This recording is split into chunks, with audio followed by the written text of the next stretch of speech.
क्या साइना नेहवाल कंगना रनौत बन चुकी है स्पोर्ट्स फील्ड की? जी हाँ, ऐसा मैं नहीं कह रहा हूँ, ऐसे कई लोग कह रहे हैं। और साइना नेहवाल को इतना क्रिटिसाइज़ किया गया है कि पूछो मत। ऐसा क्यों किया जा रहा है, क्या मेन रीज़न है? और नीरज चोपड़ा के ऊपर ऐसा क्या बयान दे दिया साइना नेहवाल ने जिससे इनको इतने क्रिटिसिज्म झेलनी पड़ रही है?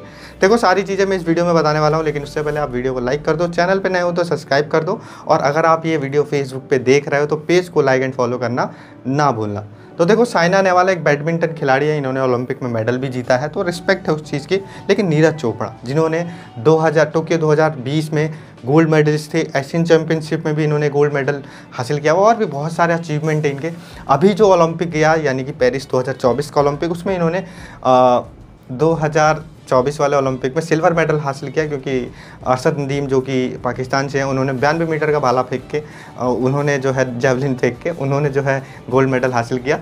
तो इसके ऊपर साइना नेहवाल का एक पॉडकास्ट चल रहा था जो कि शुभांकर मिश्रा जी के साथ था। वहाँ पर इनका एक बड़ा बयान, हालांकि जो इन्होंने बोला था ना वो बहुत पॉजिटिव वे में था। इन्होंने ये कहा था, देखो मैं आपको दिखाता हूँ इन्होंने कहा क्या था, आप पढ़ सकते हो, लेकिन मैं आपको बताता हूँ कि इन्होंने एग्जैक्टली क्या कहा था। इन्होंने ऐसा कहा था कि नीरज चोपड़ा को ये जेवलिन, जब तक वो गोल्ड नहीं जीते उससे पहले नीरज चोपड़ा के खेल के बारे में नहीं जानती थी कि जेवलिन टाइप का भी कोई खेल होता है, कोई स्पोर्ट होता है, क्योंकि एथलीट में इतने सारे स्पोर्ट्स होते हैं कि हमें पता ही नहीं है कि कितने स्पोर्ट्स होते हैं, और जब तक हमारे खिलाड़ी वहाँ पे मेडल नहीं लेके आते तब तक हमें उनके बारे में नहीं पता चलता है। हालांकि इन्होंने इस चीज़ को बहुत पॉजिटिव वे में बोला था कि नीरज बहुत अच्छे हैं, उन्होंने गोल्ड जीता, इसकी रिस्पेक्ट अलग है। लेकिन ये चीज़ सुन के ना लोगों के अलग अलग तरीके से प्रतिक्रियाएँ आने लगी।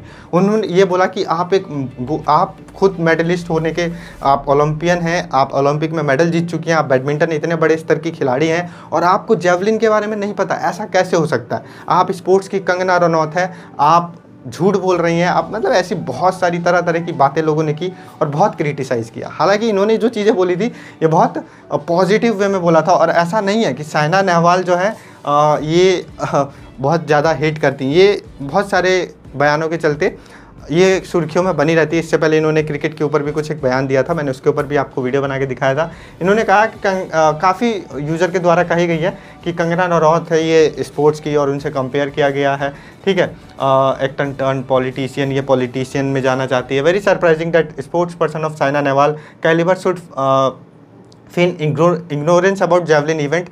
एक्स यूज़र सेल्विया फ्रांसिस करके कोई थे, उन्होंने ये कहा है, entire India only knew Saina Nehwal because of her name sounded similar to tennis sensation Sania Mirza, ठीक है। अनदर यूज़र विनय कुमार दोकानिया, इन्होंने ये कहा। ऐसे बहुत सारे प्रतिक्रिया है कि एक ने तो कहते हैं ये इसलिए जानी जाती है क्योंकि इनका जो टेनिस खिलाड़ी है इंडियन सानिया मिर्जा, उनसे इनका नेम मिलता है इस वजह से। तो काफ़ी तरह तरह के लोगों के जो है वो चीज़ें आए। हालांकि इन्होंने इस पर बोला भी था कि when Neeraj Chopra won, that is when I get to know about athlete has got this game too, you will gain knowledge only when you see it right, if you don't see how will you know. I don't know about javelin throw, frankly I didn't know, कि जानती ही नहीं थी कि इस type का भी कुछ game होता है। हालांकि अब देखो इसके पीछे कोई भी वजह हो, लेकिन उन्होंने ये पॉजिटिवली कहा था, लेकिन लोगों ने इसको काफ़ी नेगेटिव तरीके से निकाला है। हालांकि चलो ठीक है, सबका अपना अपना ओपिनियन होता है। आपका क्या ओपिनियन है आप मुझे कमेंट सेक्शन में बता सकते हैं।